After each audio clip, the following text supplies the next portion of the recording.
আসসালামু আলাইকুম। আমি কানিজ আপনাদের সকলকে স্বাগত জানাচ্ছি কানিজ ক্যাফেতে। আশা করি সবাই ভালো আছেন। সামনেই ঈদ, আর ঈদ মানেই মিষ্টি মুখ।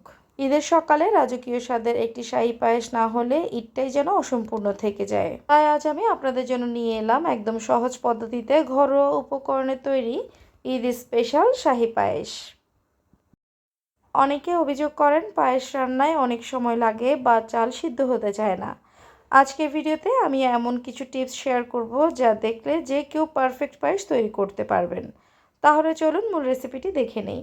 শুরুতেই চুলে একটি প্যান বসিয়ে দিয়েছি। আমি আধা কাপ চিনি গুঁড়া চালের পায়েস রান্না করব, তাই চালটা ধুয়ে এই পাত্রের মধ্যে নিয়ে নিচ্ছি। সেই সাথে দিয়ে দিচ্ছি 2 কাপ পানি। এখন চুলাটা অন করে দিয়ে পানিতে বলক আসার জন্য অপেক্ষা করছি।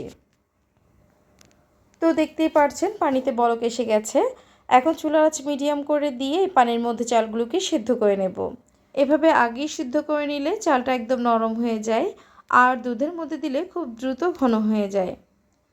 তো চালটা সিদ্ধ হয়ে গেছে, চাইলে এটিকে ব্লেন্ডারে দিয়ে আধা ভাঙা করে নিতে পারেন। এটি যেহেতু একেবারে নরম হয়ে গেছে, তাই একটি হুইস্ক দিয়ে আমি এভাবে নেড়ে আধা ভাঙা করে নিচ্ছি।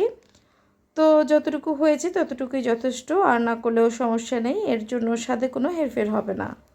তো এগুলো চুলা থেকে নামিয়ে পায়েস রান্না করে নিচ্ছি। এখন চুলার অপর একটি প্যানে 2 লিটার লিকুইড গরুর দুধ নিয়েছি। পায়েস যেন ক্রিমি ও রিচ হয়, তাই এর মধ্যে দিয়ে দিচ্ছি আধা cup full cream milk powder.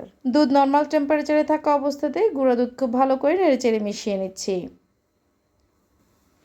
মেশানো হয়ে গেলে এখন দিয়ে দিচ্ছি 1 টুকরো দারচিনি, একটি তেজপাতা, আর তেজপাতাটা আমি মাঝখান থেকে ছিঁড়ে দিয়েছি। আর দিচ্ছি 2-3টি এলাচ। এলাচের মুখ আমি হালকা ফাটিয়ে দিয়েছি, যাতে এই সুঘ্রাণ সুন্দর করে পুরো পায়েসের মধ্যে ছড়িয়ে পড়তে পারে। তো দুধে বলক এসে গেছে, আর বলক আসার পরেও আরও 2-3 মিনিটের মতো আমি দুধটাকে ফুটিয়ে নিচ্ছি।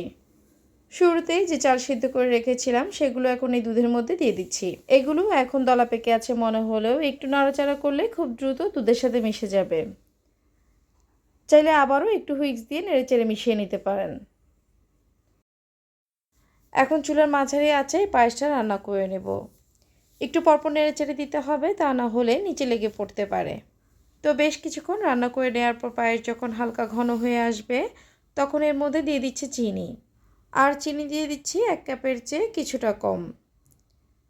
যেহেতু আমি পরে কনডেন্সড মিল্ক ব্যবহার করব, তাই চিনির পরিমাণটা ব্যালেন্স রাখতে একটু কমই দিলাম। তবে আপনারা যারা মিষ্টি বেশি খেতে পছন্দ করেন তারা চাইলে পুরো 1 কাপ দিতে পারেন। এখন আমি এর ভেতর থেকে আস্ত গরম মশলাগুলো অর্থাৎ এলাচ দারচিনিগুলো তুলে ফেলে দিচ্ছি। যেহেতু এগুলোর ফ্লেভার বা সুঘ্রাণ পায়েসে পুরোপুরি মিশে গেছে, তাই খাওয়ার সময় যেন এগুলো মুখে না পড়ে, সেজন্য আমি এগুলো এখন সরিয়ে নিচ্ছি। পায়েসটা অনেকটা ঘন হয়ে এসেছে। এখন পায়েসের স্বাদ আর ঘনত্ব বাড়াতে দিয়ে দিচ্ছি 1/3 কাপ কনডেন্সড মিল্ক। বিশ্বাস করুন, এই সামান্য একটু কনডেন্সড মিল্ক দেওয়ার কারণে পায়েসের স্বাদ একদম শাহী হয়ে যাবে, আর দেখতেও খুব সুন্দর হবে। এখন টেস্টের ব্যালেন্স ঠিক রাখতে দিয়ে দিচ্ছি সামান্য পরিমাণে লবণ। মিষ্টি খাবারে সামান্য লবণ দিলে এর স্বাদ কিন্তু বহুগুণ বেড়ে যায়। তবে আপনারা যারা মিষ্টিতে লবণ পছন্দ করেন না তারা চাইলে এটি বাদও দিতে পারেন। তো লবণ দেওয়া হয়ে গেলে এভাবে নেড়েচেড়ে পায়েসটিকে আরও 5 মিনিটের মতো রান্না করে আরেকটু ঘন করে নিচ্ছি। তো পায়েস রান্না এখন শেষের দিকে, তাই পায়েসের স্বাদ আর সৌন্দর্য কয়েকগুণ বাড়িয়ে দিতে আমি উপর থেকে ছড়িয়ে দিচ্ছি কিছু কাঠবাদাম ও পেস্তা বাদাম কুচি। আর সবশেষে দিচ্ছি সামান্য একটু জাফরান। এই জাফরান দেওয়ার কারণে পায়েসের চমৎকার একটা শাহী ঘ্রাণ আসবে, আর রঙটাও হবে একদম রাজকীয়। পায়েসটা এখন একদম তৈরি।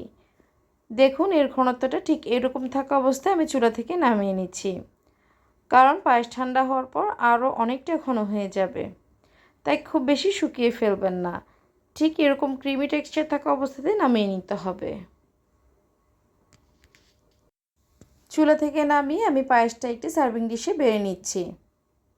যেহেতু আমি চালটা আগে থেকে একটু সিদ্ধ করে নিয়ে আধা ভাঙা করে নিয়েছিলাম, তাই এর টেক্সচারটা একদম দোকানের মতো দানাদার আর পারফেক্ট হয়েছে।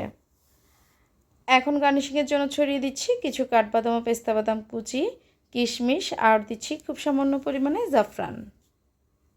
এই পায়েসটা মুখে দিলেই মনে হবে আপনি কোনো রাজকীয় ভোজের স্বাদ নিচ্ছেন। চালগুলো দুধের সাথে একদম মিশে গিয়ে এমন একটা মালাই তৈরি করেছে যে প্রতিটা চামচে একটা অন্যরকম তৃপ্তি পাওয়া যায়। দোকানের কেনা পায়েস তো অনেক খেয়েছেন, কিন্তু ঘরে তৈরি এই শাহী পায়েস একবার খেলে বাইরের কেনা পায়েস আর মুখেও তুলবেন না। দেখুন এটি কতটা ঘন আর ক্রিমি হয়েছে, ঠিক যেন মালাই আর ক্ষীরের একটা পারফেক্ট কম্বিনেশন। তো ভিউয়ার্স, তৈরি হয়ে গেল আমার ঈদ স্পেশাল শাহী পায়েস। ঈদের অতিথি আপ্যায়নে বা ঘরোয়া ছোটোখাটো যে কোনো প্রোগ্রামে এই রেসিপিটি ট্রাই করতে পারেন।